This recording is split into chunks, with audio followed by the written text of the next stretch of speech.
말씀 요한복음 13장 10절 요한복음 13장 10절 말씀입니다.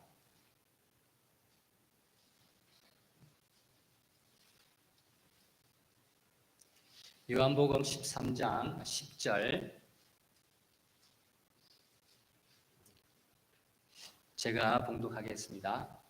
예수께서 이르시되 이미 모욕한 자는 발밖에 씻을 필요가 없느니라. 온몸이 깨끗하니라. 너희가 깨끗하나 다는 아니니라 하시니. 아멘. 오늘도 구원론에 관해서 네 번째 구원론 말씀을 전하겠는데, 주보에 보면 주의 뒤에 이렇게 참고할 수 있는 자료가 있습니다. 참고하시고 들으시면 되겠습니다. 오늘 제목을 같이 한번 읽어보겠습니다. 단회적 회개, 반복적 회개.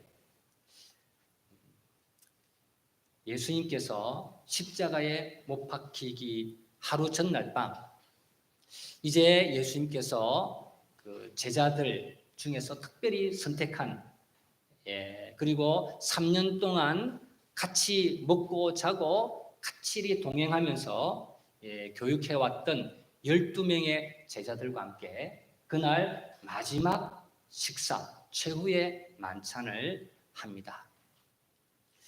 그런데 그때 최후의 만찬을 할 때에 예수님이 저녁 식사를 하다가 도중에 일어나셔서 겉옷을 벗으시더니 수건을 가져와가지고 허리에 동여 매시고 대야에 물을 떠가지고 와서는 이제 제자들 한 사람 한 사람 앞에 꿇어 앉아서 그 제자들의 발을 씻기기 시작하십니다.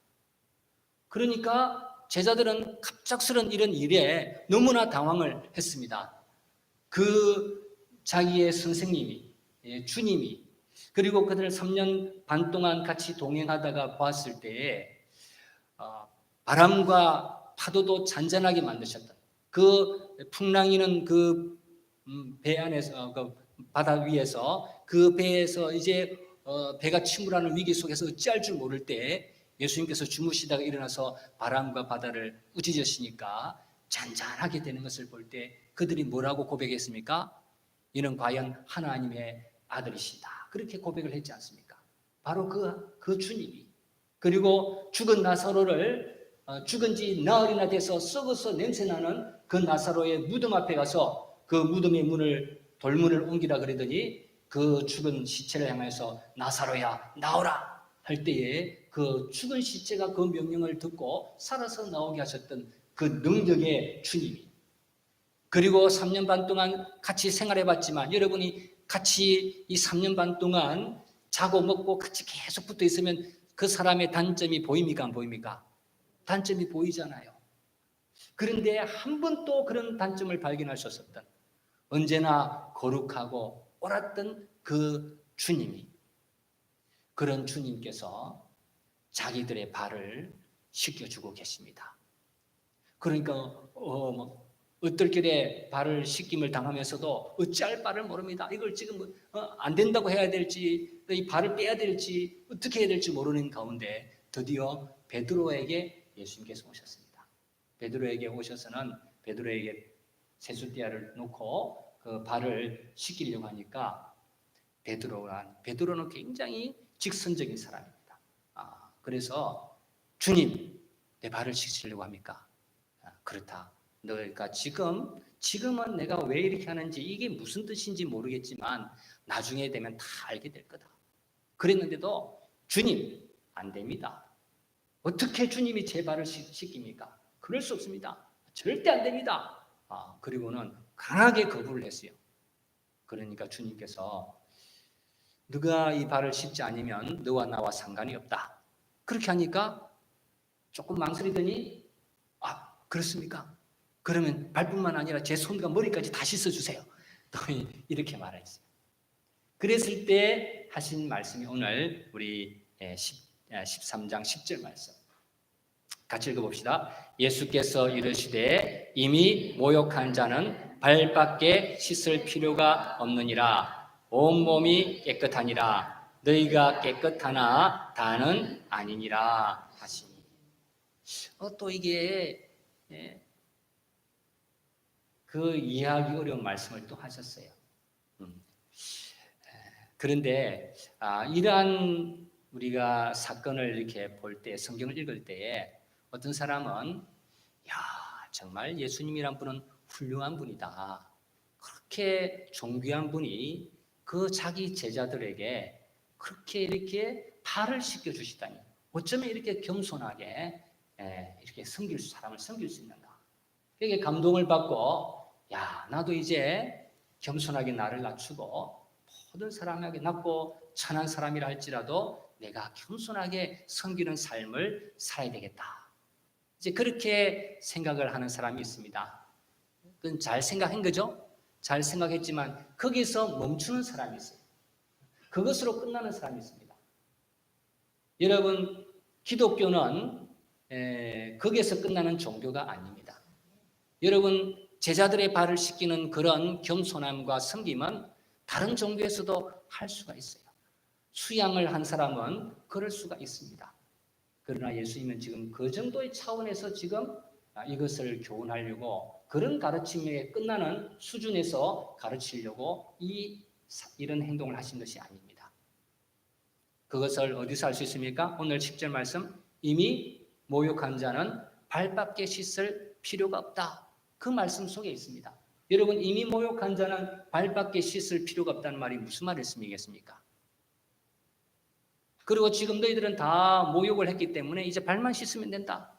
그리고는 또 12 제자들 중에서 말씀하시기를 너희가 깨끗하나 다는 아니니라 그랬어요. 그래서 12명 중에서 깨끗하지 않는 자가 있다는 거예요. 또 모욕하지 않은 자가 있다는 것입니다. 누구를 두고 한 말일까요? 12 제자 중에서 가룟 유다, 예수님을 지금 아직까지 이제 아니지만 예수님을 파는 가룟 유다를 두고 하는 말씀입니다. 그러니까 지금 모욕을 한다, 발을 씻긴다 하는 이 말씀들이 단순하게 발만 씻기는 그런 것이 아니다는 걸 알 수가 있죠. 영적인 의미가 있습니다. 그 영적인 의미는 이제 조금 후에 설명을 드리겠습니다. 그래서 이제 모욕한 한 자가 있고 발을 씻는 자가 있다 하는 것을 말씀했고, 그 다음에 두 번째 우리가 볼 것은 단회적 회개와 반복적 회개가 있습니다. 회개가 뭡니까? 자기가 죄인인 것을 깨닫고 자기가 지은 죄를 깨닫고 거기에 대해서 아파하면서 이제 그런 삶에서 돌이키는 것이죠. 그리고 하나님을 모르던 삶에서, 하나님을 믿지 않는 삶에서 돌이켜서 이제 하나님을 믿고 섬기는 것, 그것이 바로 뭡니까? 회개입니다. 그런데 이 회개에는 두 가지가 있습니다. 두 가지 있는데 일평생 살면서 딱 한 번만 하는 회개가 있어요. 일평생 살면서 딱 한 번만 하는 회개. 그것은 무슨 회개를 하냐면 단회적 회개다, 그렇게 말합니다. 그리고 또 일평생 살면서 반복해서 계속 하는 회개가 있어요. 그것을 반복적 회개다, 그렇게 말할 수 있습니다. 그래서 이처럼 회개에는 단회적 회개와 반복적 회개가 있습니다. 그런데 이 단회적 회개는 뭐냐? 단회적 회개는 일생에 딱 한 번 하는 건데 언제 하느냐? 회심할 때 하는 것입니다. 회심할 때. 여러분, 회심이 뭐라 그랬죠? 회심의 요소가 두 가지가 있다고 그랬죠, 전번에. 회심의 요소는 두 가지 있습니다. 하나는 믿음, 하나는 회개. 그래서 이 믿는 거죠. 믿는데 예수님이 나의 모든 죄값을 십자가에서 다 해결해 주셨다. 하나님의 아들이신 예수님이 내 죄값을 다 해결해 주셨다. 그리고 그 예수님이 나의 죄값을 해결해 주신 것을 믿을 때에 나는 죄 사함 받고 구원을 얻는다. 그런 것을 깨닫고 그것을 믿는 거죠. 하나님께서 이렇게 약속하신 것, 내 아들을 믿을 때 이제 내 아들의 그 보혈로 너희들의 모든 죄를 덮어버리고 죄 사함의 은혜를 주겠다 하는 그 약속을 믿는 그 믿음, 그런 믿음을 가지고 이제는 회개합니다. 돌이킵니다. 이때까지는 자기가 자기 인생의 주인이 되었어요. 모든 것을 내가 결정하고 내 마음대로 살았습니다. 그러나 이제부터는 나를 구원해 주신 구주 예수님이 나의 주님이시고, 그래서 그 주님으로 내가 영접하고, 이제는 내가 이전에는 많은 여러 가지 다른 신을 섬겼을지 모르지만 이제는 그 모든 것을 이제는 다 멈추고 오직 하나님 예수 그리스도만 내가 믿고 섬기며 살겠다. 그리고 이제는 내 뜻대로 사는 것이 아니라 주님의 뜻대로 살겠다. 예수님이 나의 주님이시다. 이렇게 삶의 전환을 하는 것, 돌이키는 것, 그리고 몰라서 그동안 하나님 앞에 죄를 지었던 것, 하나님을 믿지 않았던 죄, 하나님의 불순종했던 죄, 그 모든 죄를 아파하면서 그 죄를 깨닫고 이제는 그런 죄를 짓지 않고 살겠습니다 하고 돌이키는 것, 그렇게 삶의 전환을 하는 것이 뭐라고요? 회심이다 그랬습니다. 회심. 이때 이 회심할 때에 하는 회개가 뭐냐? 일생에 딱 한 번은 하는 단회적 회개를 하게 되는 것입니다. 그럼 반복적 회개는 언제 하게 될까요? 반복적 회개는 우리가 성화되는 과정 속에서 반복적으로 하는 것을 이 반복적 회개라고 그렇게 말합니다. 예수를 믿으면 여러분 예수 믿고 난 다음에는 다 천사가 되어서 죄를 안 짓지요? 예수 믿고 나도 죄를 지어야 안 지어요? 죄를 짓지요. 왜냐하면 여전히 뭐가 남아있기 때문에? 죄성이 남아있기 때문에 죄를 짓습니다. 그러면 죄를 지을 때마다 뭘 해야 됩니까? 회개해야 되죠. 회개해. 그것을 그렇게 해서 자꾸 죄를 떨쳐버려 가고 점점 이제 그 죄악된 모습에서 떠나고 예수 그리스도를 닮아가는 과정을 뭐라 그럽니까? 성화라, 성화. 그래서 성화하는 과정 속에서 우리가 반복적으로 이제 회개하는 그런 회개가 있습니다. 자, 그럼 여러분, 이 단회적 회개를 할 때 구원받을까요? 반복적 회개를 할 때 구원받을까요? 언제 구원받을까요?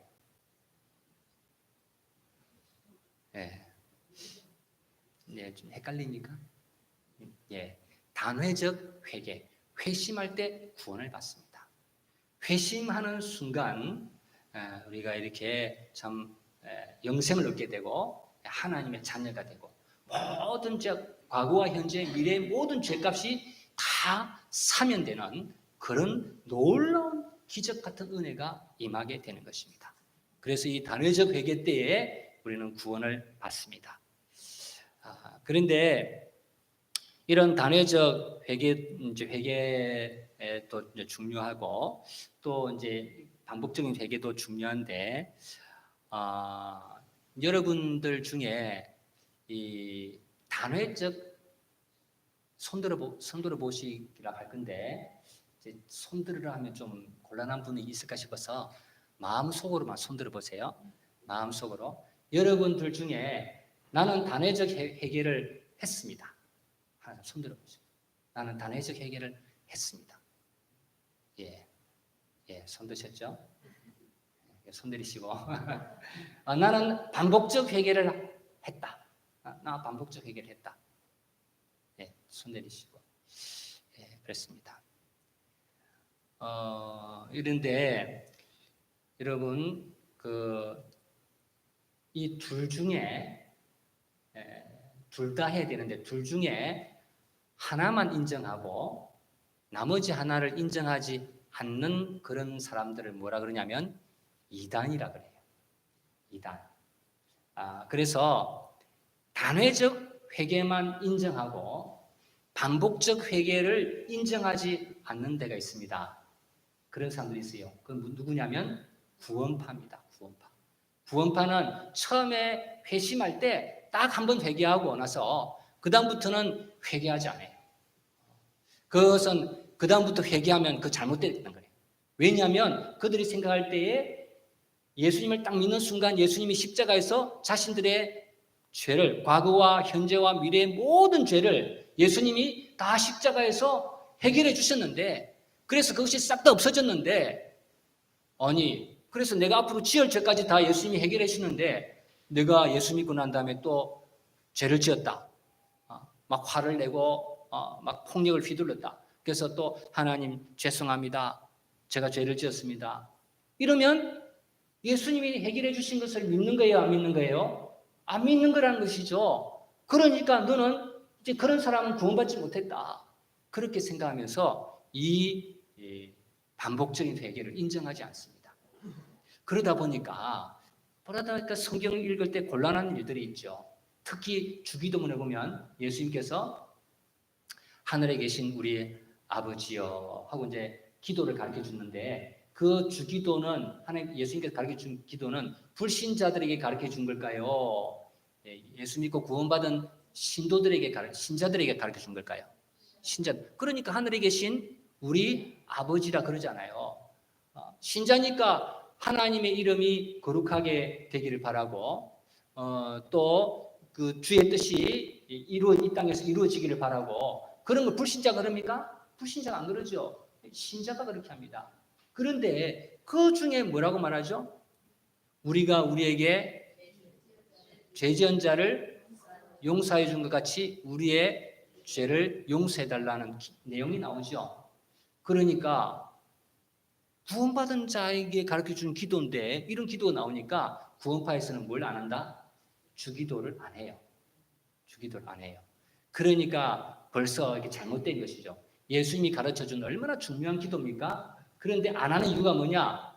이게 단회적 회개만 인정하고 반복적 회개를 인정하지 않다 보니까 그런 현상이 나타나게 되는 것입니다.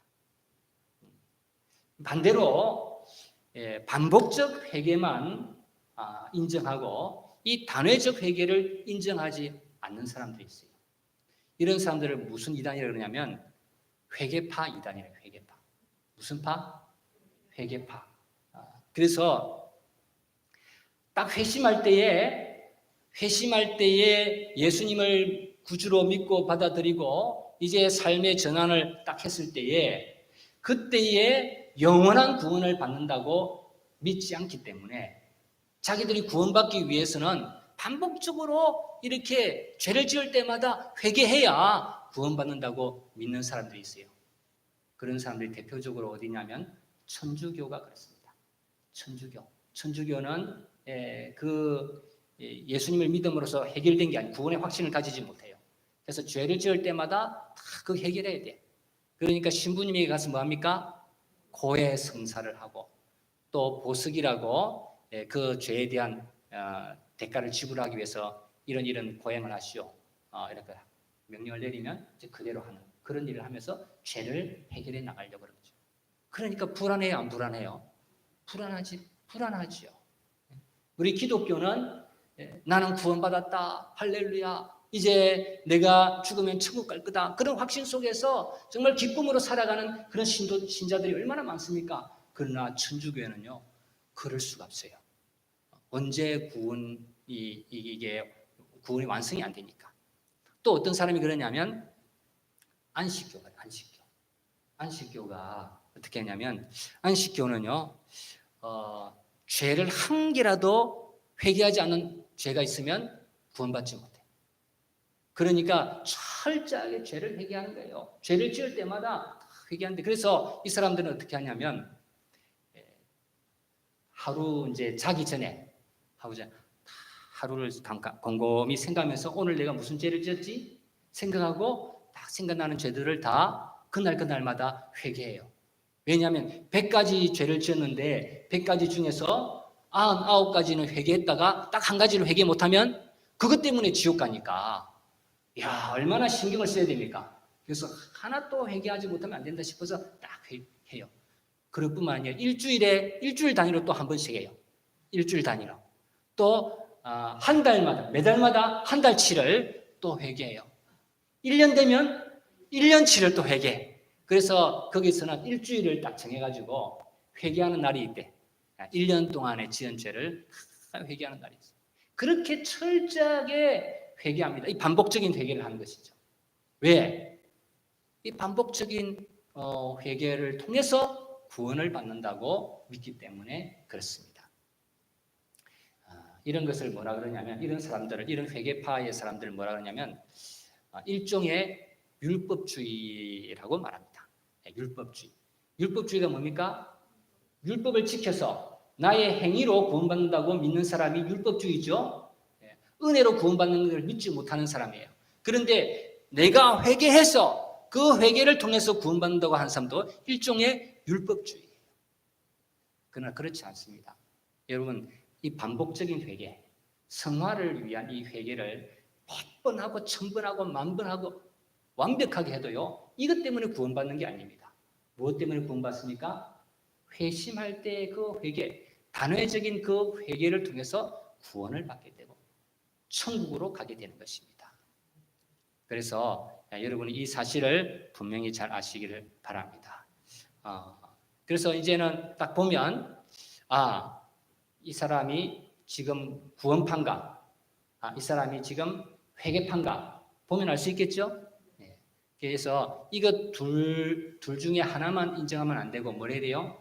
두 개 다 인정해야 된다 하는 것을 꼭 기억하시기를 바랍니다. 자, 그러면 우리가 이제 같이 자세히 보겠는데 생명 얻는 회개가 있어요. 생명 얻는 회개. 이 생명 얻는 회개가 바로 뭐냐면 단회적 회개입니다. 뭡니까? 회심 때 얻는 회개. 그리고 여기 바로 어디에 해당되냐면 목욕하는 것에 해당이 됩니다. 목욕하는 것. 그리고 반복적 회개가 뭐에 해당될까요? 발 씻는 것. 발 씻는 것에 해당되는 것이 반복적 회개에 됩니다. 그래서 회개는 두 종류가 있어요. 목욕에 해당되는 회개가 있고 발 씻는 것에 해당되는 회개가 있어요. 그래서 예수님이 뭐라 했냐면 모욕을 한 자는 발만 씻으면 된다. 그렇게 말씀을 하셨습니다. 그래서 이제 단회적 회개에 해당되는 것이 이 생명 얻는 회개인데 한 사람을 제가 소개하겠습니다. 완벽해 보이는 신앙인을 소개하겠는데 사도행전 10장 1절에서 3절에 보면 아주 특별한 사람이 나와요. 이제 1절 한번 같이 읽어볼까요? 가이사라에 고넬료라 하는 사람이 있으니 이달리아 부대라 하는 군대의 백부장이라 그랬습니다. 여러분 지금 이때는 언제 때냐면 예수님이 십자가에 죽으시고 부활하신 후에 이제 제자들이 막 전도해가지고 교회가 막 생겨나가는 그 시기입니다. 그런데 그때 지금 성경 사도행전에서는 고넬료라는 사람을 소개하고 있어요. 그런데 이 고넬료 사람의 이 직책이 뭡니까? 어떤 사람이라고요? 백부장. 어디 부대? 이탈리아 부대. 로마 군대의 백부장이었어요. 장교였어요. 이 사람은 유대인입니까? 이방인입니까? 이방인이에요. 이제 이방인인데 이 사람을 소개합니다. 2절에 보니까 같이 읽습니다. 그가 경건하여 온 지방과 더불어 하나님을 경외하며 백성을 많이 구제하고 하나님께 항상 기도하다. 이 참 놀라운 일입니다. 지금 이 이방인은 하나님을 모르고 다른 우상을 섬기는 그런 이방인인데 그 이방인이 누구를 경외했어요? 하나님을 경외했어요. 자기만 경외한 것도 아니고 온 집안이 다 경외했어요. 그리고 백성을 많이 구제하고 하나님께 항상 기도해요. 얼마나 경건한 사람입니까? 이제 이 사람은 유대교에 이제 입교한, 그래서 유대인들이 믿는 그 하나님을 자기 하나님으로 믿고 섬기는 그런 삶을 살아가고 있습니다. 그런데 3절 같이 읽겠습니다. 하루는 제9시쯤 되어 환상 중에 밝히 봄에 하나님의 사자가 들어와 이르되 고넬료야. 지금 하루는 환상 중에 누구를 봤어요? 하나님의 사자가 누굽니까? 천사를 만났어요. 천사가 와서 고넬료야 그랬습니다. 이 사람은요 얼마나 신령했던지 환상 중에 천사를 만나는 사람이었어요. 자, 이 고넬료는 구원을 받았을까요? 못 받았을까요?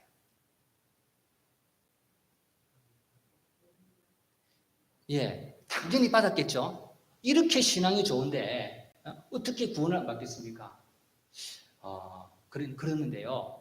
이 고넬료가 이렇게 기도하는 중에 이제 천사가 나타나서 뭐라고 말했냐면, 야, 여기 가까운데 요바라는 곳에 베드로라는 그 예수의 제자가 있으니까 그 불러서 이제 말씀을 들어라.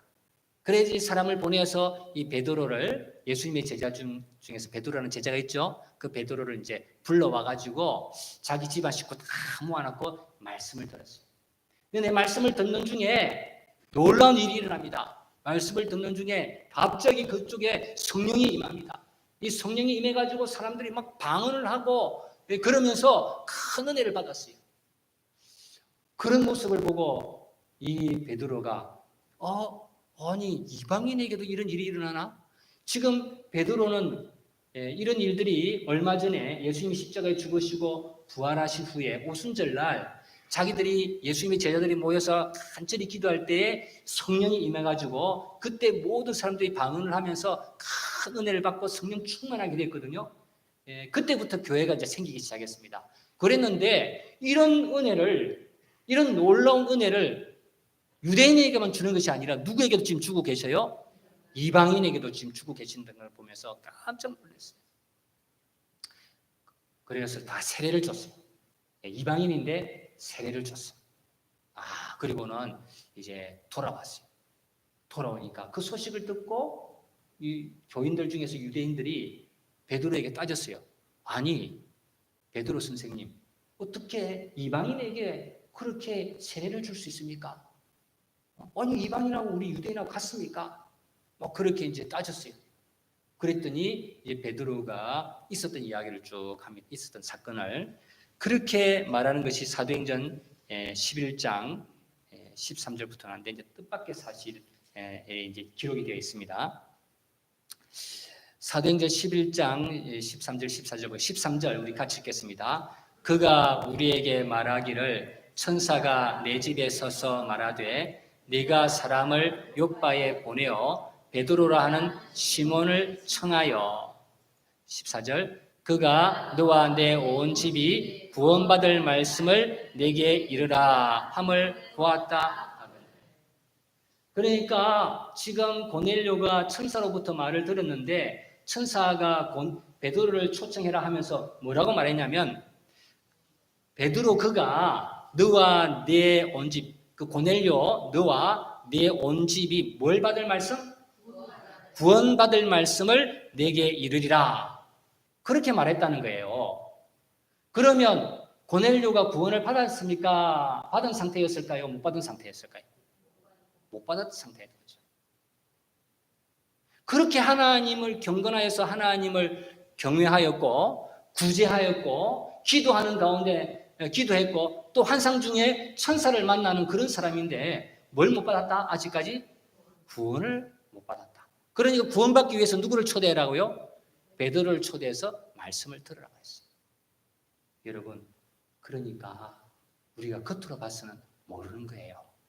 우리가 교회에서 볼 때 기도도 열심히 하고요. 교회에서 볼 때에 참 그런 신비한 그런 경험도 하고요. 정말 잘 믿는 것 같은데 뭘 못 받았을 수 있어요? 구원을 못 받았을 수 있어요. 그래서 구원받기 위해서 베드로를 청해라. 그게 베드로를 청해서 베드로가 뭘 전할까요? 말씀 중에서 복음을 전, 복음. 구원받는 복음의 진리를 전하는 거예요. 자, 이렇게 해서 이제 복음의 진리를 베드로가 전했습니다. 그래서 베드로가 지금 보고하는 중입니다. 계속. 사도행전 11장 15절, 18절, 15절 같이 읽겠습니다. 내가 말을 시작할 때에 성령이 그들에게 임하시기를 처음 우리에게 하신 것과 같이 하는지라.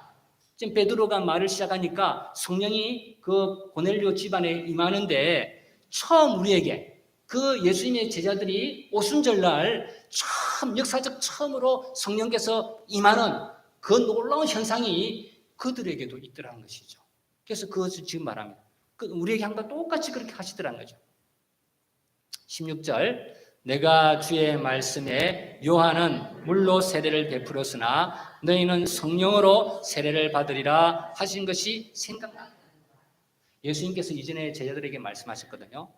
요한은 물로 이렇게 세례를 주지만 너희는 성령으로 세례를 받을 것이다 하는 것이 생각난다. 지금 이것이 성령으로 세례받는 것이었구나. 성령 세례를 받는 것이구나. 지금 이제 깨달았다는 거죠. 그때 그 현상을 보고. 그래서 17절 같이 읽습니다. 그런즉 하나님이 우리가 주 예수 그리스도를 믿을 때에 주신 것과 같은 선물을 그들에게도 주셨으니 내가 누구이기에 하나님을 능히 맡겠느냐 하더라. 그래서 유대인들 중에서도 예수님의 제자들에게 주셨던 그런 은혜를 이 이방인에게도 하나님이 주시는데 내가 뭔데 하나님 그렇게 하면 됩니까? 하고 막을 수 있느냐? 하나님이 하시는 일인데 이런 말씀을 했어요. 그러니까 그 말을 듣던 제자들이 조용합니다. 18절 그들이 이 말을 듣고 잠잠하여 하나님께 영광을 돌려 이르되 그러면 하나님께서 이방인에게도 생명 얻는 회개를 주셨도다 하니라. 무슨 회개? 생명 얻는 회개를 주셨도다. 이렇게 고백을 했습니다. 여기에 바로 생명 얻는 회개라는 것이 나옵니다. 여기서 말하는 생명은 뭘 말할까요? 생명 얻는 회개. 이 사람들이 생명이 없습니까? 지금 이 사람들이 생명이 없이 다 죽은 사람들입니까? 그런데 왜 생명 얻는 회개를 말할까요? 영생 얻는, 영원한 생명 얻는 회개를 주셨다. 그런 것이죠. 자, 그러면 우리가 한번 생각해 보십시다. 무엇이 달랐을까요? 이 고넬료가 하나님을 경외하고 또 구제하고 기도했는데 그래도 구원을 못 받다가 베드로가 이제 전해주는 복음의 말을 듣고 구원받고 성령받고 했어요. 그럼 뭐가 달랐을까요? 이전하고 베드로가 갔을 때하고 뭐가 달랐을까요? 예수님에 대한 믿음이 달라진 것이죠. 그래서 로마서 10장 9절 같이 읽겠습니다. 네가 만일 내 입으로 예수를 주로 시인하며 또 하나님께서 그를 죽은 자 가운데서 살리신 것을 내 마음에 믿으면 구원을 받으리라. 자, 여기 보니까 네가 만일 내 입으로 누구를? 예수를 뭐로? 주로 시인하며 또 하나님께서 그를 죽은 자 가운데서 살리신 부활한 것을 내 마음에 어떻게 하면? 믿으면 뭘 받아요? 구원을 받으리라. 고넬료가 베드로를 만나기 전에는 누구만 믿었죠? 하나님만 믿었어요. 예수님을 알았어요? 몰랐어요? 몰랐어요. 그런데 베드로가 와서 예수님을 전했습니다. 예수님이 누군지, 그리고 예수님이 십자가에서 왜 죽으셨는지, 그리고 3일 만에 왜 부활하셨는지 복음을 쫙 말하니까 그때 그들이 깨달았어요. 그리고 그 예수님을 받아들였어요. 예수님을 믿었어요. 그러니까 그들도 뭘 받았어요? 구원을 받았어요. 그것을 무슨 회개? 생명 얻는 회개. 그러면서 성령이 임했습니다. 그래서 기독교에는 무엇이 중요하냐면 예수님이 중요합니다. 여러분 하나님만 알면, 하나님만 믿으면 구원을 받아요? 못 받아요? 못 받아요. 유대인들도 하나님은 다 알아요. 우리 나가서 전도하면, 동네 사람들한테 전도하면 하나님 다 안 돼. 하나님 믿는데. 그러나 누구를 몰라요? 예수님을 몰라요. 예수님이 누군지, 어떤 일을 해주셨는지 몰라요. 그리고 예수님과 자기는 상관이 없어. 예수라는 양반이 있더라. 그렇게만 생각하지 자기와 상관이 없어요. 그런데 어떻게 해야 구원받느냐? 예수님이 나의 모든 죄를 십자가에서 해결해 주신 줄로 믿어야 됩니다. 그리고 그 예수님을 어떻게 해야 돼요? 예수님과 상관없이 살면 됩니까? 예수님을 나의 누구로? 나의 주로, 내 주인으로, 주님으로 영접을 해야 돼요. 그러니까 이제는 주님으로 영접했기 때문에 이제는 누구 뜻대로 살아야 돼요? 예수님의 뜻대로 살아야 돼요. 여러분, 여러분이 주인이 되지 않고 예수님이 주인이 되면, 그런 노예가 되면 얼마나 답답하고 억울하겠습니까? 내 마음대로 못하니까. 얼마나 불행하겠어요. 그런데 이상해요. 자기가 주인인 사람은, 자기 인생에 자기가 주인인 사람은 다 불행하다 그러는데, 만족을 모르는데, 이상합니다. 예수님을 주인으로 모신 사람, 주님으로 모신 사람은요, 그 사람이 부유한 사람이든 가난한 사람이든, 많이 배운 사람이든 못 배운 사람이든, 정말로 예수님을 주님으로 영접한 사람은요, 행복해, 기뻐요. 이상하죠? 내가 주인이 아니고 예수님의 주인이 돼서 예수님 뜻대로 순종해야 되고 예수님의 뜻을 따라야 되는데도 불구하고 그것이 답답하고 괴롭고 고달픈 인생이 아니라 행복한 인생이 되는 거예요. 여기에 비밀이 있습니다. 여러분, 이 예수님을 다 만나시기를 주의 이름으로 축원합니다. 예수님이 주님이 되시기를 축원합니다. 이럴 때에 생명 없는 회개를 하는 것이에요.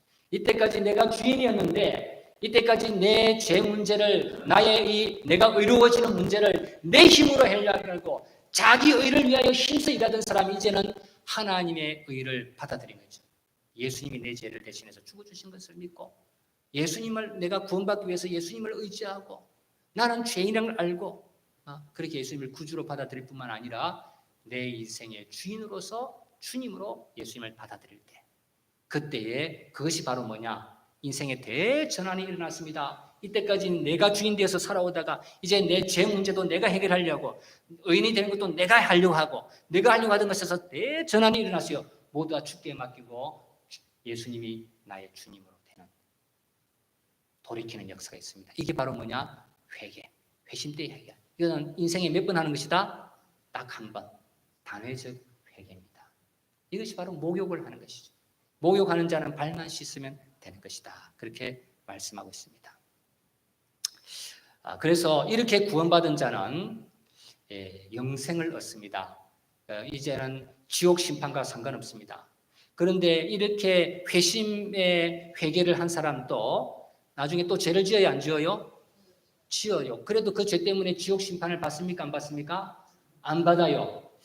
자꾸 이렇게 말하니까 걱정하는 사람이 있어요. 걱정하는. 안식교 목사님도 그래. 아니, 목사님 그런 식으로 교인들 가르치면 교인들이 나는 이제 구원받았으니까 지옥 안 가니까 무슨 짓을 해도 안 가니까 마음 놓고 죄를 짓는다 하지 않겠어요? 그러면 그렇게 하면 충성하겠어요? 헌신하겠어요? 그렇게 이제 이단 사회 가는 목사님하고 이렇게 논쟁이 붙었어요. 이제 안식교인들은 열심히 해야 구원받는다 생각하니까. 그래서 이제 구원받기 위해서 열심히 충성하고 열심히 죄 안 지으려고 하고 그렇게 하는 것이죠. 그런데 여러분 물어보겠습니다. 여러분 예수님을 믿고 예수님 때문에 내가 죄 사함 받았다. 이제 난 죄에서 자유한다. 나는 심판은 이제 나에서 없다. 이 지옥 심판과 나는 무관하게 되었다. 나는 구원받았다. 할렐루야.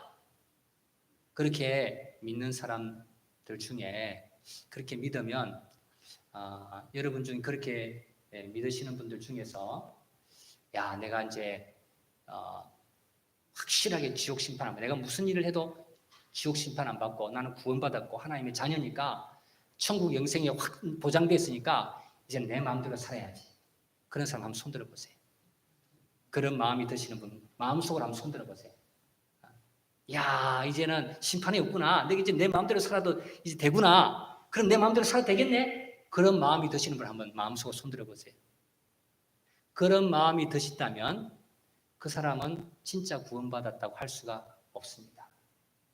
여러분 예수님이 십자가에서 나의 죄를 다 해결해 주셔서 내가 구원받았다. 나는 이제 지옥과 상관없다. 나 죄 사함 받았다. 나는 이제 천국 백성이 되었다. 확실하다. 구원의 확신을 가진 사람은요. 그때부터 어떤 마음이 생기냐면 예수님 고맙습니다. 내가 무언데 나에게 이런 은혜를 주십니까? 나는 이제부터 주님만 사랑하겠습니다. 나는 이제부터 주님만 섬기면서 주님께 충성하면서 살겠습니다. 이제 주님이 싫어하고 주님이 미워하는 그 죄에서 나는 떠나겠습니다. 이런 마음이 생기는 거예요. 이런 마음이 생겨야 정상이에요. 그게 구원받은 자의 마음입니다. 그러니까 구원받은 자가 죄를 짓겠어요? 안 짓겠어요? 물론 죄를 짓기는 짓지. 그러나 그렇게 이제는 내 마음대로 살아야 되겠다 방종합니까? 안 합니까? 하지는 않습니다. 이게 구원이에요. 내가 구원받기 위해서 막 하는 게 아니라 구원받았기 때문에 감사해서 충성하고 감사해서 주의 일을 하는 것입니다. 이게 다른 종교하고 달라요. 이게 이단하고 달라요. 이걸 분명히 아셔야 합니다. 그래서 여러분의 생명 없는 회개를 했습니까? 정말 생명 얻는 회개를 했기 때문에 생명을 얻었습니까? 이 생명 얻지 못하는 회개에 머물러 있어서는 안 됩니다. 그럼 생명 얻지 못하는 회개는요, 그냥 후회하고 내가 잘못했다, 양심의 가책을 느끼고 그런 정도로 되는 게 아닙니다. 내가 뭐 열심히 교회에서 뭐 일하고 그렇게 해서 이게 생명 얻는 회개를 얻은 게 아닙니다. 정말 대전환이 일어나야 돼요. 나의 모든 죄를 예수님께 다 맡기고 자기 의를 버리고 예수님을 통해서 주시는 하나님의 의를 받아들이는, 예수님이 나의 구주다 하는 것. 그리고는 이제는 내 인생이 내 것이 아니라 주님의 것이다 하고 대전환이 일어나야 돼요. 그러면서 예수님이 십자가에서 그렇게 고난당하면서 그렇게 하나님의 진노와 저주를 내 대신 다 받아주시고 내 죄를 말끔하게 해결해 주셨다. 너무 감사하다. 그런 마음이 생긴 자가 생명 얻는 회개를 한 것입니다. 그런 은혜가 있기를 주의 이름으로 축원합니다. 근데 이런 생명 얻는 회개는 내가 얻어야지 한다고 되는 게 아니에요. 이런 회개는 성령께서 내 심령 속에 역사할 때 일어납니다. 어느 누구도 그렇게 만들어 줄 수도 없어요. 성령이 역사해요. 그래서 고린도전서 12장에 보면 성령으로 아니하고는 누구든지 예수를 주라 할 수가 없다. 그랬어요. 예수님을 주님이라고 할 수가 없어요.